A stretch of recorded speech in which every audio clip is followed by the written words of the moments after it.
செங்கல்பட்டு பரனூர் சுங்கச்சாவடியில் சுங்க கட்டணம் செலுத்தாமல் அதிவேகமாக சென்ற தனியார் நிறுவன வேனை சுங்கச்சாவடி ஊழியர்கள் சிறைப்பிடித்ததால் பரபரப்பு ஏற்பட்டது. அந்த காட்சிகளை தற்போது பார்க்கலாம்.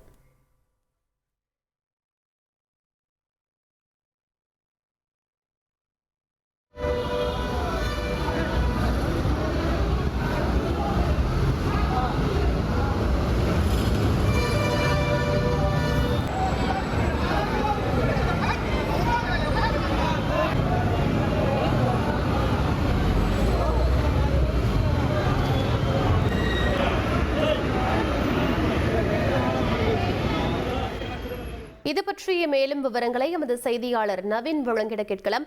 நவீன், என்ன நடந்தது? முழு விவரங்களை பதிவு பண்ணுங்க.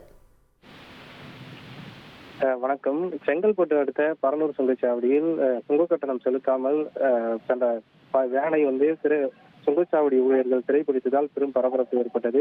அதாவது மதுராந்தகத்திலிருந்து மறைமலை நகரில் உள்ள தனியார் நிறுவனத்திற்கு 20க்கும் மேற்பட்ட பெண்களை ஏற்றிக்கொண்டு ஒரு வேன் நாள்தோறும் சென்று கொண்டிருந்தது. இந்த செங்கல்பட்டு அடுத்த பரந்தூர் சுங்கச்சாவடியை அந்த வேன் கடக்கும் போது சுங்க கட்டணத்தை செலுத்தாமல் சென்றதாக கூறப்படுகிறது. இது தொடர்ந்து பலமுறை சுங்க கட்டணத்தை செலுத்தாமல் இந்த வேன் தடுப்புகளை உடைத்துக் கொண்டு சென்றதாக ஊழியர்கள் காவல்துறையிடம் புகார் தெரிவித்தனர். இந்த நிலையில இந்த வேன் குறித்து தகவல் திரட்டப்பட்டது. அதே போல வழக்கம் போல இன்று இந்த வேன் பயணிகளை ஏற்றிக்கொண்டு தொழிற்சாலை ஊழியர்களை ஏற்றிக்கொண்டு மறைமலை நோக்கி சென்ற போது சுங்கச்சாவடி ஊழியர்கள் இந்த வேனை மடக்கி பிடித்தனர். தொடர்ந்து ஏன் கட்டணம் செலுத்தாமல் சுங்கச்சாவடியை கடக்கிறீர்கள், பாஸ்டாக் மூலமாக கட்டணம் செலுத்த வேண்டும் என கேட்டபோது வேன் ஓட்டுநர் சுங்கச்சாவடி ஊழியர்களிடம் கடுமையான வாக்குவாதத்தில் ஈடுபட்டார். தொடர்ந்து அந்த பாதுகாப்பு பணியில் இருந்த போலீஸ் அந்த வேனை எடுத்து சாலையோரமாக நிறுத்திவிட்டு இது தொடர்பாக விசாரிக்க வேண்டும் என கூறிய போது காவலரிடம் அந்த வேன் ஓட்டுநர் கடுமையான வாக்குவாதத்தில் ஈடுபட்டார்.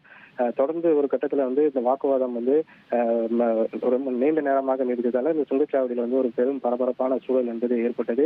தொடர்ந்து இந்த வேன் ஓட்டரை எச்சரித்த போலீசார் அவரை அனுப்பி வைத்தனர். மேலும் இந்த கடந்த சில நாட்களாக அவர் செலுத்தாத தொகையை அவர் செலுத்த வேண்டும் எனவும் இது தொடர்பாக வேனின் உரிமையாளருக்கு போலீசார் சம்மன் அனுப்பியிருக்கிறார்கள். விசாரணைக்கு ஆஜராக வேண்டும் என்று இந்த சம்பவமானது பரந்தூர் சுங்கச்சாவடியில் ஒரு பெரும் பரபரப்பை ஏற்படுத்தியிருந்தது.